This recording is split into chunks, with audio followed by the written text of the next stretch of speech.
Di kota Bogor, tepatnya di daerah Cibinong, hidup seorang sopir ojek online bernama Pak Joko. Di kalangan rekan-rekan sopir ojek online, Pak Joko dikenal dengan julukan Joko Malam karena keberaniannya menerima orderan di malam hari ke tempat-tempat angker. Suatu malam di penghujung bulan Ramadan, Pak Joko mendapat orderan dari daerah Pabuaran, Cibinong yang konon angker karena rumor banyak arwah gentayangan korban pembantaian massal zaman Belanda. Tanpa rasa takut, Pak Joko segera menuju lokasi penjemputan. Sesampainya di sana, seorang perempuan cantik berpakaian putih melambai ke arah Pak Joko.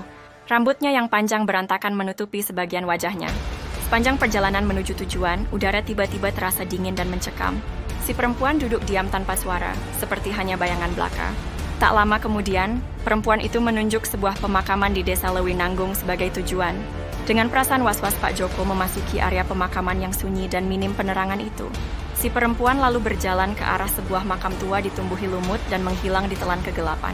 Tiba-tiba terdengar tangisan pilu dari arah makam itu. Bulu kuduk Pak Joko meremang.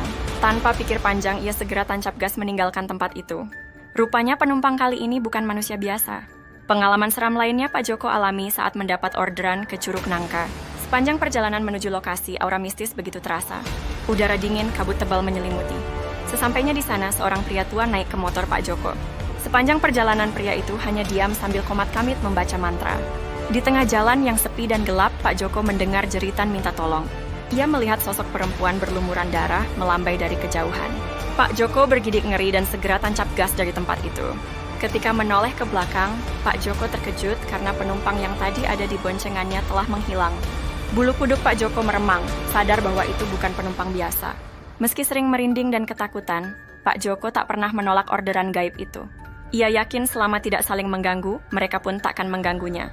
Kisah keberanian Pak Joko cepat tersebar di kalangan rekan sesama sopir ojek online. Mereka sering berkumpul sambil bertukar cerita, namun tak ada yang sebanding dengan pengalaman gaib Pak Joko. Kini malam semakin larut. Pak Joko kembali mengayuh motornya menyusuri jalanan lengang kota Bogor, siap menghadapi petualangan seram selanjutnya. Di setiap gang sempit dan belokan gelap, siapa tahu akan muncul kisah baru yang mampu membuat bulu kuduk meremang.